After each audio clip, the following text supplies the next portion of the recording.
gente gosta muito do seu trabalho, respeita muito o seu trabalho, e eu acho que sempre a gente multiplica o nosso alcance quando pode estar aqui conversando com você, né? Então é muito bom estar aqui, muito obrigado por me convidar. Eu que agradeço. E a gente aprende sempre mais quando tem a possibilidade de conversar com o gestor. Porque vocês fizeram um fato relevante bem detalhado, uma apresentação bem detalhada, isso já ajuda muito, né? É uma página de juridiquês e aí várias páginas de detalhamento. Mas contando com a sua presença, a gente vai entender ainda melhor essa operação. Estamos falando da compra do Jardim Sul pelo HGBS, que já estava dentro do HGBS uma parte, né? Então agora consolida isso dentro do HGBS, desmonta uma estrutura que era um fundo imobiliário, e o momento, o preço da aquisição, explica para a gente por que foi interessante isso agora. Porque até brinquei um pouco antes da gente gravar, que você andava muito quietinho, fazia tempo que a gente não via movimentações da rede. Por que essa nesse momento, André? Olha, a gente tem aí, está sempre aí procurando alternativas de melhorar a performance dos nossos fundos. Mas a verdade é que os últimos 2 anos foram anos em que as cotas de fundos imobiliários negociadas a mercado começaram a apresentar um desconto grande em relação ao valor patrimonial. Você sabe que a gente não faz ofertas abaixo do valor patrimonial, porque a gente acredita que isso pode causar algum prejuízo a alguém que não possa acompanhar a oferta e acaba sendo diluído a um valor abaixo daquele valor patrimonial. Então, a gente procura sempre fazer as nossas ofertas ao valor patrimonial ou acima. Então, fica difícil realmente você trabalhar produtos follow-ons, né, vamos dizer assim, novas ofertas de produtos já existentes, porque as cotas no mercado estavam abaixo do preço patrimonial. Então, por isso que a gente fica um pouco mais quieto. E vão surgindo algumas oportunidades que são justamente essas. Você fazer uma aquisição para um fundo já existente, ou você fazer alguma estrutura nova. Nós fizemos aí, talvez, 2 fundos de desenvolvimento, né, nos últimos anos, que foi o Head Design Offices e o Head Desenvolvimento Logístico, né, um fazendo prédios com arquitetura autoral aqui na cidade de São Paulo, em parceria com a Ideias Arvos e a Paladin, e o outro é um fundo que desenvolveu um galpão em Varginha, que inclusive está sendo entregue agora nesse mês de julho e já está 80% locado. Então foram estruturas que nós fizemos ao longo desses últimos anos que nos permitiram manter essa atividade. Com relação a esse negócio, vamos lembrar o seguinte, esse negócio foi aprovado em Assembleia em dezembro do ano passado, né? Nós já tínhamos, do Fundo Jardim Sul, o fundo que tem 40% do Shopping Jardim Sul, é um fundo que foi feito lá atrás, né? 60% do shopping era e ainda é da BR Malls, agora a Aliança BR Malls, e os outros 40% pertenciam ao fundo. Foi assim que isso foi vendido lá atrás. E desse fundo nós já tínhamos 44,3% do fundo. Então nós já tínhamos, não a posição majoritária, mas tínhamos uma posição bastante elevada, porque a gente gosta desse ativo já há bastante tempo. É um shopping consolidado, é um shopping que tem menos de 2% de vacância, numa região adensada, é um shopping muito bom. Então a gente teve a oportunidade, através dessa transação, de ficar com a totalidade dos 40% que o fundo tinha. Então a gente praticamente dobrou a nossa posição, ou seja, aumentou a nossa exposição a esse ativo, e a gente achou, então, bastante conveniente fazer isso, por isso que a gente lançou essa oportunidade. A nossa posição, para você ter uma ideia, anterior, ela já vinha num custo de R$ 77,00 por cota, né? Enquanto que o preço que nós adquirimos agora é um preço de R$ 86,31 por cota. Então, para a gente é positivo por 2 pontos. A gente traz um ativo que a gente já gosta para dentro do fundo, elimina um layer de custo, que seria o outro fundo, né? A gente tinha exposição isso dentro do fundo JRDM11, né? A gente também realiza um lucro nas nossas cotas, né? E é um lucro que não tem tributação, porque não é através de venda de cotas, é através da venda de ativo. Então tem uma eficiência nesse resultado, né? Que é uma coisa a se considerar também, porque nós atuamos como compradores dos 40%, mas como os vendedores de 44,3% destes 40%, entendeu? Então nós tínhamos, sei lá, 17,7% do shopping, compramos 40%. Então, na parte dos 17,7% que vendemos com lucro, que pode vir a ser distribuído aos demais cotistas do fundo no futuro, e sem tributação. E na parte que nós compramos, aumentamos a nossa exposição, mais do que dobramos num ativo que nós temos muito carinho, muito interesse. Então, por isso que a operação foi interessante. Interessante também que a operação teve, o que é raro em operações de shopping assim maduros, né? Um cap rate de 9,3%, que é um cap rate bastante também atrativo, né? E saiu a um preço quase que 9% abaixo do último laudo de avaliação, que é um laudo aí de junho de 2023, né? Interessante isso, essa colocação que você fez, né? O HGBS ele é tanto comprador quanto vendedor. Perfeito, às vezes as pessoas não percebem isso. Eu mesmo não tinha me dado conta disso. E aí tem um lucro, então, que vai compor a base de distribuição do HGBS. E também, possivelmente, um lucro para os cotistas do Jardim Sul, fundo que vai ser liquidado, né? Acredito que sim, porque a liquidação vai se dar R$ 86,31, né? Então, não são todos os cotistas que têm esse custo de 86,31. Mas vamos lembrar que nos últimos 2, 3 anos, esse fundo chegou a negociar abaixo de R$ 70, né? Então, tem diversos cotistas que têm lucro, né? Então, mas é isso, quer dizer, eu acho que a operação é tão simples quanto isso, né? Mas essa operação, para pontuar, ela gera um lucro de R$ 1,01 por cota do Brasil Shopping. A operação gera lucro no HGBS de R$ 1,01 por cota. Por cota. Ele compra e ainda tem lucro. Esse é o real cashback, hein, André? Eu não tinha me dado conta disso. Esse é aquele, estando bom para ambas as partes. Né? Bom para ambas as partes. Aí, uma coisa que eu acho que seria legal a gente esclarecer, eu vou colocar aqui a apresentação do fato relevante. Então, tem o preço que você falou, 217 milhões. O preço de aquisição ele é 8,8% inferior ao laudo atualizado. Então, para o cotista do HGBS, a mensagem que passa é: legal, comprei bem, comprei abaixo do valor de laudo. Para o cotista do Jardim Sul, pode dar aquela sensação: opa, vendi barato. Mas tem uma distância de tempo aí entre a aprovação da venda e esse laudo atualizado, né? Tem, porque esse laudo, esse valor, na verdade, em dezembro, quando a operação foi estabelecida e foi aprovada em assembleia do JRDM, o laudo era mais baixo, era de 220 milhões. Então, parece muito no laudo de hoje. O laudo de hoje aponta um valor para a transação de 240 milhões. Né? Ou seja, o equivalente, né? Aos 40%, valendo 240 milhões. E ele era de 220,6 milhões em dezembro. Então, hoje houve uma valorização de um laudo para o outro, né? Mas quando a operação foi desenhada, ela foi desenhada com um valor de laudo inferior, que era o último laudo de dezembro, ainda feito sob a administração do BTG, que ele era administrador desse fundo.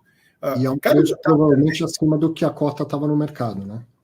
Era mais ou menos equivalente, era um prêmio muito pequeno, era talvez um desconto de R$2, uma coisa assim. Não era realmente relevante. Mas isso traz duas coisas para a gente refletir, tá? Só voltando um pouco, porque teve que ir para a CAD, demorou um pouco para sair a aprovação. A gente tinha uma expectativa de ter concluído essa transação em abril, só conseguimos concluir agora, né? Mas, enfim, eu acho que isso traz um pouco uma discussão, que é aquela discussão sobre fundos monativos, né? Sim. Então, muitas vezes as pessoas se interessam, né? Porque era um ativo de baixa liquidez. A verdade é essa, em bolsa era um ativo de baixa liquidez. E por outro lado, além de ser um ativo de baixa liquidez, você tem uma vantagem, que é aquela que eu já apontei aqui, que é você estar vendendo o ativo. Então, o fundo, quando vende o ativo, ele não tributa, né, um eventual ganho de capital. Né? E se você vender a cota com lucro, por exemplo, se eu vender essas minhas cotas do HGBS, que estão numa média de 77 por 86,30, que foi o preço que foi a venda equivalente, eu teria que pagar 20% de tributo sobre o lucro. Então, só aí você já perderia um bom pedaço da atratividade da operação. O outro ponto para destacar é que, óbvio, né, a gente, embora tendo 44,3% do fundo, a gente não votou nessa deliberação. Então, foram os demais cotistas que aprovaram a venda lá em dezembro, não fomos nós. Inclusive, outros cotistas institucionais que tinham posição no fundo, né? Então, tipo, a operação foi toda desenhada dentro aí da legalidade das normas da CVM, né? Claro. E aí tem uma parte que é muito interessante, que é da alternativa de funding. Quer dizer, o HGBS, que era um dos poucos fundos de shopping sem alavancagem, agora passa a ter uma alavancagem. Então, eu vou até colocar aqui, o fundo não tinha dinheiro em caixa, certo? Você tinha uma decisão de investimento bem fundamentada, aprovada, e aí foi buscar a decisão de financiamento desse investimento. Como que a gente ia levantar dinheiro para comprar o Shopping Jardim Sul, né? Essa parte do Shopping Jardim Sul. E aí vocês até justificaram, né? Colocaram as possibilidades. Emissão de cotas, venda de fundo imobiliário, e acabaram optando pela emissão de um CRI. Queria que você comentasse um pouco disso e depois da estrutura dessa alavancagem. Olha, o Brasil Shopping, talvez os grandes fundos de shopping, multipropriedade, multiativo, era o único que não tinha alavancagem, né? Então, a gente fez uma alavancagem pequena, que não prejudica em nenhum momento a caixa do fundo. Caixa do fundo, né? Dando como garantia cotas de outros fundos que ele tem, né? E o próprio a compra é a criativa, porque a gente acabou fazendo a emissão do CRI, uma parte é IPCA mais 8, quando a gente está comprando a um cap de 9,3, né? Então, foi positivo. Talvez hoje, como a operação também foi negociada 30 ou 40 dias atrás, né? Desde a aprovação do CAD, que a gente foi a mercado procurar os recursos do financiamento da operação. Eu acho que talvez hoje, essa semana, vamos dizer assim, ou pós a reunião do Copom, ou pós a definição da meta de inflação, a manutenção dos 3% para 2026, talvez, como as taxas de juros caíram depois disso, né, talvez a gente conseguisse ter feito isso aí, IPCA mais 7,75, não IPCA mais 8, uma diferença pequena, mas já estava contratado, porque não é fácil nesse mercado captar 215 milhões, que foi o que a gente fez em CRIs, né? Cabe lembrar que o fundo tem um PL de 2,2 bi, então, realmente, é um impacto baixo que o CRI vai ter, e ele nos permite a ponte, Arthur, porque a dinâmica do fundo imobiliário ela é muito perversa. Por que ela é muito perversa? Porque quando as coisas estão baratas, você não tem dinheiro, né? Quando você pode comprar um shopping performado como este, por 9,3%, você não tem recurso. E aí, quando você tem recurso, que o mercado está subindo, você vai procurar shopping para vender, eles querem te vender um cap de 6,5, entendeu? Então, na verdade, quando você não tem dinheiro, tem uma oportunidade boa, e quando você tem dinheiro, a oportunidade é sempre ruim. Então, se você tem que estabelecer uma ponte entre as duas situações. Ou seja, tentar comprar na hora da mudança, principalmente, os ativos que podem vir a performar melhor. Porque depois você entra numa dinâmica assim, o mercado ultrapassa o valor patrimonial, você faz emissão, as pessoas acabam comprando a sua emissão no direito de preferência, porque ou para flipar, ou porque acham que está barato, porque está 5%, 6%, às vezes 10% mais alto na bolsa, e aí você fica com aquele dinheiro queimando na mão e sai procurando ativo, e acaba comprando ativo a um valor mais caro, a um valor mais alto, né? Então, o ideal é você conseguir comprar quando o mercado ainda não virou, né? Então, a gente está num ciclo, né? Eu costumo dizer o seguinte, agora a gente entrou para os fundos imobiliários, na minha visão, num trend positivo. Como dizia aquele ditado antigo, né, do grafista, the trend is a friend, né? Então, tipo, agora na inércia o mercado sobe. Antigamente, até 3 meses atrás, na inércia o mercado caía, né? Não tem notícia, não tem nada, o que acontece no mercado? Cai, né? Agora, na inércia o mercado sobe. A gente teve de 1º de abril a 30 de junho uma alta no IFIX de 15,4%. Sim. Então, a gente tem que se armar agora para realmente procurar aumentar o portfólio, enquanto você tem ainda cap rates atrativos que podem agregar valor ao portfólio atual dos fundos. E essa compra de um ativo que você conhece muito bem, sabe muito bem o preço, o valor dele, né? Essa é uma compra, que quem dera todas fossem assim, né? Quando você compra um ativo que não é seu, você está lá confiando nos números, numa coisa. Aí não, né? Você conhece bem o ativo. Né? Você não tem surpresa, né? Você já fez o test drive, né? Exato. E sobre a alavancagem, então ela tem duas tranches, né? Uma parte é IPCA mais 8 e a outra é CDI mais 2,4. Uma coisa que eu achei importante é que nenhuma delas tem carência de juros. E a parte CDI tem carência de amortização. Isso. Foi pensada para isso mesmo? Por que não colocar carência? Isso impacta turbina o rendimento, ou o que a gente vê de resultado agora já é o que vai acontecer ao longo do pagamento do CRI? Eu acho que a gente tinha a condição de não ter a carência, então é melhor que você não fica acumulando a dívida, né, num custo relativamente alto, né, e de fato a gente optou por fazer as duas tranches porque haviam fundos ou interessados em comprar a dívida atrelada à IPCA e outros que, obviamente, preferiam que fosse feita em CDI. Porque tem essas mudanças, né? A gente vai entrar no corte de juros, certo? E o que vai acontecer com isso? Você nota que já tem uma movimentação dos fundos que estão querendo sair do inflação mais e entrar no CDI, querendo sair do CDI mais e entrar no inflação mais, né? Então, por isso que eu tinha que oferecer as duas possibilidades. Mas, vamos dizer assim, eu acredito que, do ponto de vista de longo prazo, sei lá, no horizonte de 18 meses, vamos dizer assim, mais ou menos as coisas se equivalem, porque você vai aí para um CDI provavelmente de 9,5% no horizonte de 18 meses, e um CDI mais 2,4 vai ser equivalente a 12, por aí, tá? Entre 11,80 e 12,20, vamos dizer. E se você for para IPCA mais 8, né, assumindo que o IPCA vai ficar aí numa faixa de 4, né, o IPCA dos próximos 12 meses está com uma previsão abaixo de 4,20. Também você vai estar próximo de 12.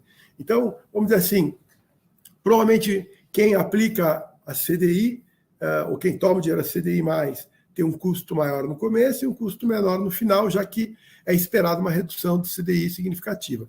E quem aplica no inflação mais, provavelmente perde no começo, mas ganha talvez no final. E ficou bem montado em termos de ser muito pequena a diferença entre uma forma e outra de financiamento, né?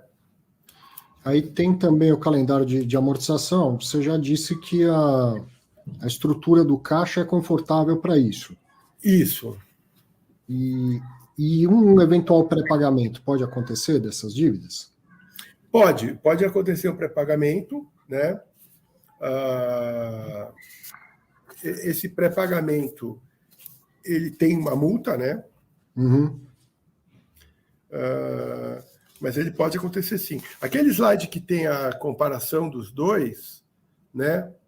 Ele fala bem. As séries de CRI, a possibilidade de pré-pagamento com condições resolutivas e taxas pré-estabelecidas. São taxas de mercado. É praxe também nos CRIs hoje, porque ninguém quer comprar um CRI que você não tenha a possibilidade, que você, imediatamente depois o mercado melhora, você pré-paga e pega um financiamento melhor. Então, é difícil você conseguir colocar um CRI que não tenha multa de pré-pagamento. Normalmente tem. Mas o mercado melhorando, o HGBS pode fazer uma emissão de cotas e aí usar parte desse dinheiro para pré-pagar. Porque a gente vê começar a ficar mais pesado a partir de 2026, que a soma aqui, pelo que eu entendi, são 17 milhões para amortizar, né? Tem A tranche CDI, que é a azul mais clara, ela tem 2 anos de carência de amortização, e a tranche IPCA não. Então, a partir de 2026, a partir de 2025, as duas começam a ter amortização, e aí vai ficando um pouco mais pesado, né? Uhum. Mas a gente acredita que nesse momento, vamos dizer assim, até num curto prazo, né? A gente acredita que você tenha uma emissão de cotas, né? Eu acho que a gente está muito próximo disso, em virtude do comportamento do mercado nos últimos dias, nas últimas semanas, né? Então, eu acho que essa dívida vai acabar sendo bem diluída, né? Sim. Bom, depois tem uma parte bem extensa sobre como fica o fundo após a aquisição. Você já falou que essa operação gerou um lucro da parte que o HGBS é vendedora. Mas também esse cap rate ele é superior ao que hoje roda o portfólio do HGBS. Ele tem um potencial de melhorar o faturamento, né?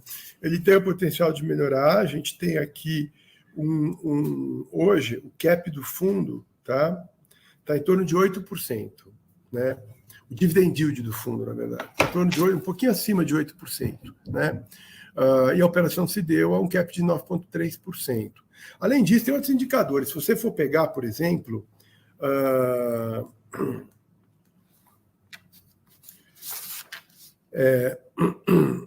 o NOI, tá? Se você pegar o NOI por metro quadrado do Jardim Sul, ele é 69 superior à média do portfólio atual do HGBS.